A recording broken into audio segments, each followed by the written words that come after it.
20% of the gland. Epinephrine, that is adrenaline, norepinephrine, that is noradrenaline, and dopamine are secreted by adrenal medulla. These hormones are called as catacholamines.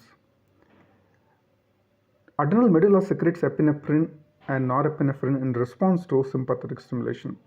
Adrenal medulla is referred as a modified sympathetic ganglion. Mechanism of release of these catecholamines.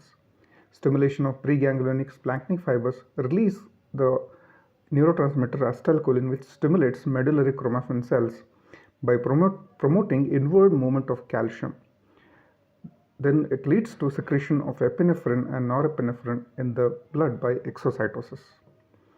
Adrenergic receptors. Adrenergic receptors are divided into alpha and beta types. Epinephrine and norepinephrine both act on alpha and beta receptors, with norepinephrine having a greater affinity for alpha adrenergic receptors and epinephrine for beta adrenergic receptors. Alpha adrenergic receptors. They are sensitive to both epinephrine and norepinephrine. They are mainly excitatory except inhibition of intestinal motility. There are two kinds of alpha receptors, alpha 1 and alpha 2. Alpha 1 are mainly excitatory. These receptors are located on the postsynaptic membranes, whereas alpha 2 are inhibitory, which are located on presynaptic nerve terminals of cholinergic and adrenergic nerves. Beta adrenergic receptors. They respond to epinephrine and in general are relatively insensitive to norepinephrine, and they are mainly inhibitory except excitation of myocardium. There are three types of beta receptors: beta 1, beta 2 and beta 3. Beta 1, its activation produces tachycardia and increased myocardial contractility because of the receptors which are located in the cardiac muscles, whereas beta 2 is associated with the relaxation of the smooth muscle. In human, beta 1 adrenergic mechanism predominates. The actions of epinephrine and norepinephrine on the cardiovascular system, that is epinephrine and norepinephrine are powerful cardiac stimulants. They act mainly by interacting with beta 1 receptors and produces various effects as follows. They increase the heart rate, that is positive inotropic. They increase myocardial contractility, that is they are positive inotropic. They increase the velocity of conduction, that is they are dromotropic, and increases cardiac output, increases automaticity, and increase cardiac work and its requirement, and increase in excitability and tendency to cause cardiac arrhythmias. On the blood vessels and blood pressure. Blood vessels on skin and mucous membranes predominantly contain alpha 1 receptors, hence are constricted by epinephrine and norepinephrine. Both epinephrine and norepinephrine also constrict renal, mesenteric, pulmonary and splanchnic vessels. But epinephrine dilates blood vessels of skeletal muscle and coronary vessels via beta 2 receptors. Norepinephrine does not produce this action as it has no beta 2 action. Intravenous administration of adrenaline in moderate doses produces typical biphasic effect. That is, there is an initial rise in blood pressure due to the alpha 1 activity on the blood vessels and beta 1 actions on the heart, followed by fall in blood pressure due to the beta 2 mediated vasodilatation in the skeletal muscle.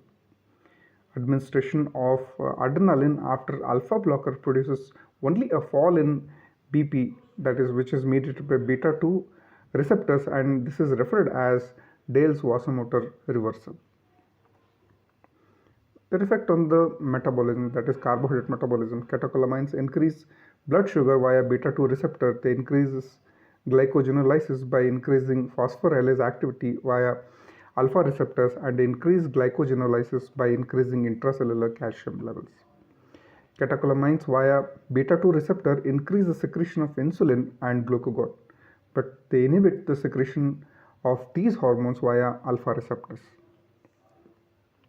On lipid metabolism, catecholamines by beta receptors stimulates hormone-sensitive lipase, which breaks down the stored triglycerides into free fatty acids and glycerol. In liver, excess fatty acids are converted into ketone bodies. On basal metabolic rate, catecholamines increase BMR, that is, they have a calorigenic action in the presence of T4 and adrenal cortex. Epinephrine shows more calorigenic action than norepinephrine. On central nervous system, that is catecholamine shows stimulatory effect on central nervous system, produces anxiety, hyperventilation and coarse tremors and of extremities, and it is going to inhibit the release of antidiuretic hormone. On the eyes, the receptors cause contraction of the radial muscles producing mydriasis. Beta receptors cause relaxation of the ciliary muscles and increase the tone of eye muscles. On the gastrointestinal tract, epinephrine causes decrease in the tone and mobility. This action is mediated by beta 2 receptors, and it also leads to sphincteric contraction, which is again mediated by beta receptors. Thus, it produces constipation. On the urinary bladder, epinephrine via beta receptors causes relaxation of the dextrosor muscles, and via alpha receptors cause contraction of the trigone and sphincters, thus produces retention of urine. For the skin, catacholamines via alpha receptor produce piloerection of the hair.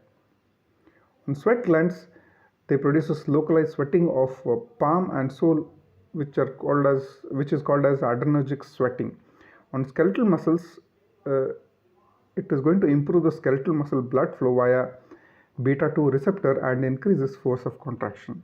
On the bronchial muscles, epinephrine relaxes bronchial musculature, producing bronchodilation, which is again mediated by the beta 2 receptors. On the blood, epinephrine decreases clotting time due to increase in the activity of factor V. The increases RBC count, packed cell volume and hemoglobin concentration. There will be increased plasma protein concentration. They cause increase in neutrophils. Some miscellaneous action will be initially they cause hyperkalemia followed by hypokalemia due to the increased potassium influx into skeletal muscle, and actions on dopamine. Actions of dopamine. Dopamine produces generalized vasoconstriction by releasing norepinephrine.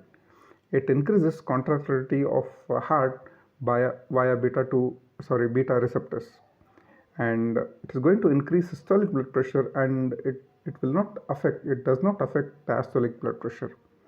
On kidneys, it produces natriuresis by inhibiting sodium potassium ATPase activity, and it leads to vasodilatation. Because of these actions, dopamine is useful in the treatment of traumatic and cardiogenic shock. Regulation of catecholamine secretion. Secretion is entirely controlled by splanchnic nerves. These fibers are preganglionic sympathetic fibers and release acetylcholine as their transmitter. Splanchnic nerve activities are controlled by centers in the reticular formation in the medulla and hypothalamus.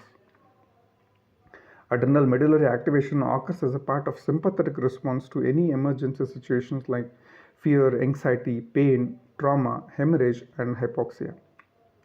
Secretion of glucocorticoids promotes conversion of norepinephrine to epinephrine, and hypoglycemia is a potent stimulus to catecholamine secretion.